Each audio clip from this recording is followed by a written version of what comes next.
Martha McSally is the rare Republican woman putting gender at the forefront of her campaign. Representative Martha McSally, the winner of Arizona's Republican primary for Senate, is doing something few women in the GOP have done this cycle. She's putting gender at the forefront of her campaign. It's a move that Republican women have by and large shied away from, likely due to concerns about being too closely affiliated with identity politics. This doesn't seem to be the case for McSally, the first female fighter pilot to fly in combat, who's up against Democrat Kyrsten Sinema, another woman, in the general election this fall.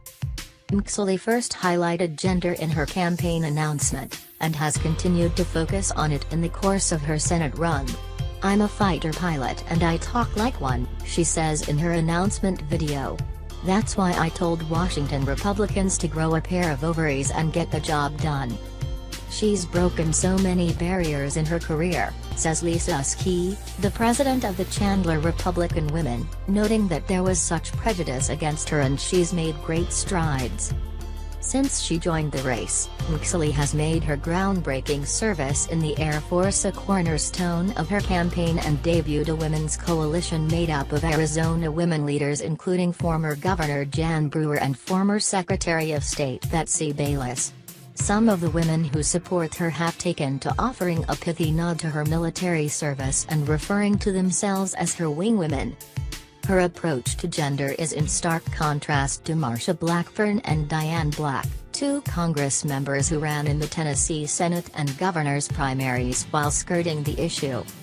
McSally's emphasis on gender could offer key advantages in this race.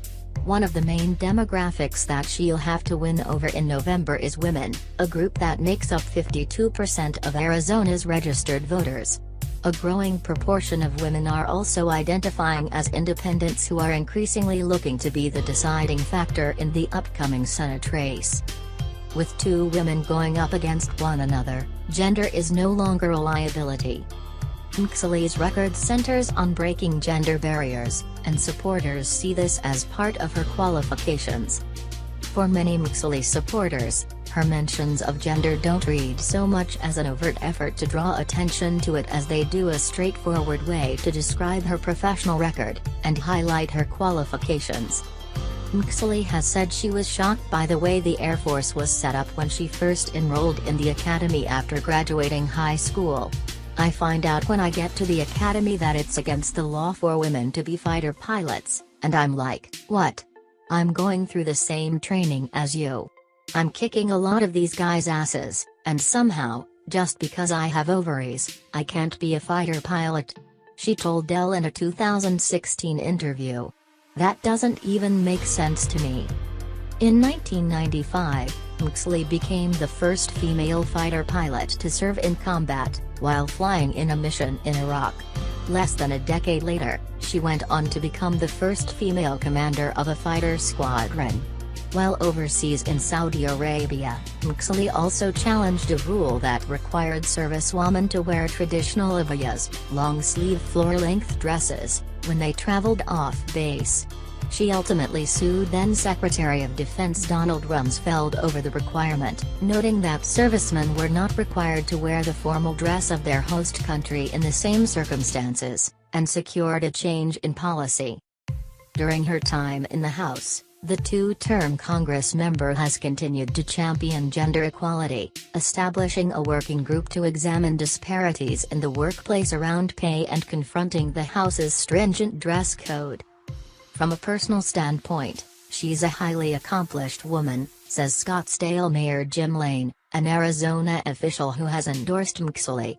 "I don't know that there's an overemphasis on gender in her approach toward gender. McSally seems to be doing something that's seen more frequently on the Democratic side, simply noting how it informs her life experience and perspective."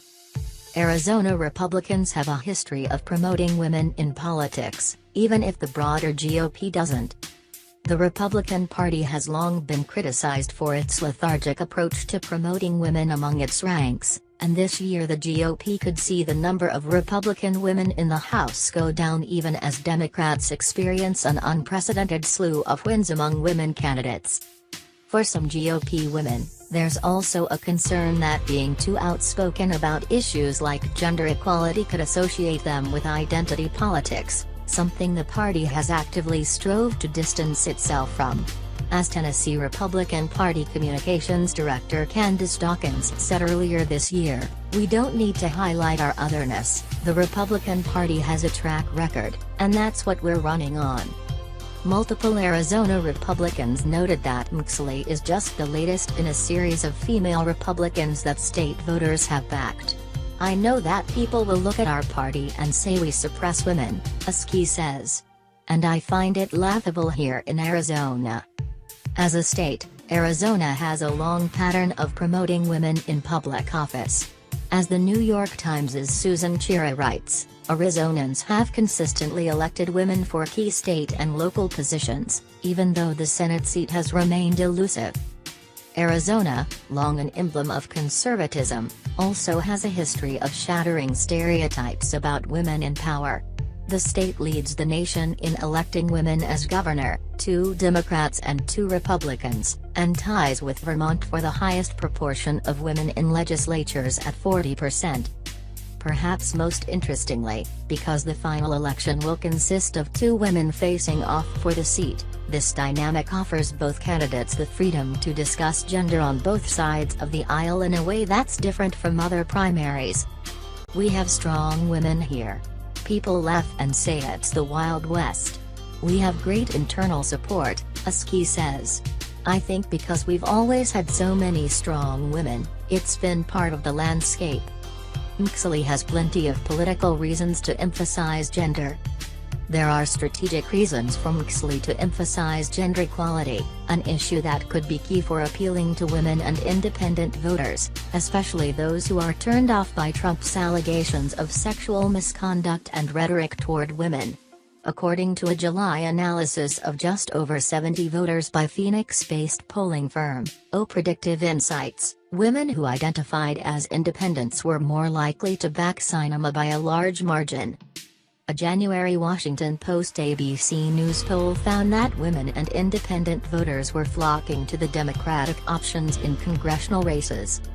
In a head-to-head race against Sinema, gender is seen as a likely asset not only when it comes to voter support, but also for GOP optics.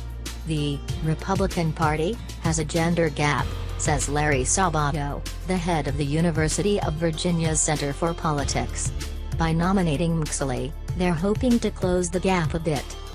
Regardless of whether McSally or Sinema win in November, the election is also due to mark a major milestone for the state, and that's worth noting, many Arizona Republicans say. It's an issue in the race for a couple of reasons. It's pretty clear that whoever gets out of the primary, it's going to be a woman, says McSally supporter Kim Owens, a public relations professional in Phoenix. "This is a first in Arizona, we've never had a female senator. That's in and of itself, something of note." "You're seeing McSally talk about her gender because it's going to be historic," says Derek Rockwillick, chair of the Maricopa County Young Republicans. And even if she doesn't end up winning, McSally's approach to gender has already made a dent in existing Republican norms.